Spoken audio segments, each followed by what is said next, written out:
No, I think there was a lot of uncertainty in the uh, in the details of the design at that point, which uh, which slowed us down. Like we were kind of anxious to move forward with some of the elements of that, but we really had to wait for the various other teams to sort of, you know, coalesce around an idea or even a valve or how would would we have a reservoir, and if so, how large?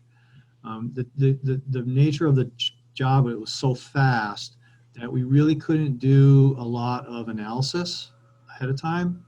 So we didn't do like a fluid dynamic analysis of this thing, which we probably would have done in a normal situation. We would have prototyped something on a computer, done some done some fluid flow analyses and to see if how we felt about it. But instead, we kind of went off some general tables and some judgment calls to try to move it along. So that created some uncertainty, and people were figuring things out that they weren't necessarily experts at as well.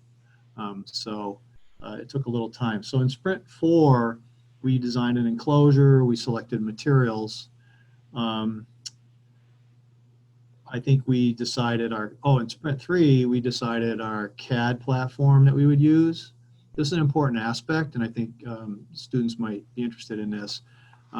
It's pretty important when you're working in a team, and is especially with CAD or anything really, is to nail down how you're going to control it. Otherwise, you just end up in this morass of documents that you can't keep track of.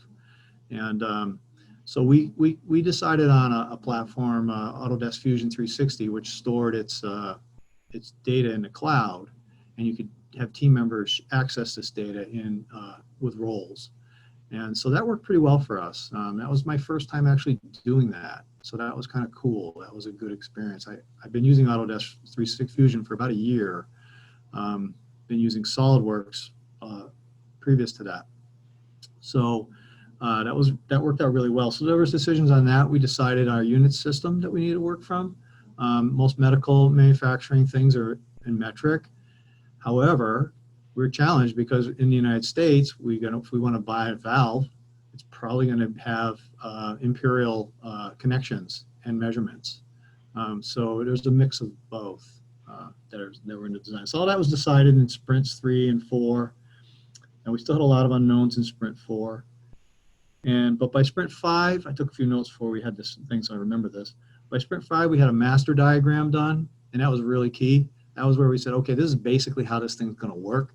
It like starts here and goes here and comes out here, and there's this component here and this component here, and this is what they do, and this is where we're going to put a sensor, and this is because we think we're going to need that sensor for control for our system. That was basically laid out. We made adjustments to it, but that got us our feet wet, and we were able to start doing real design at that point. So sprint 5.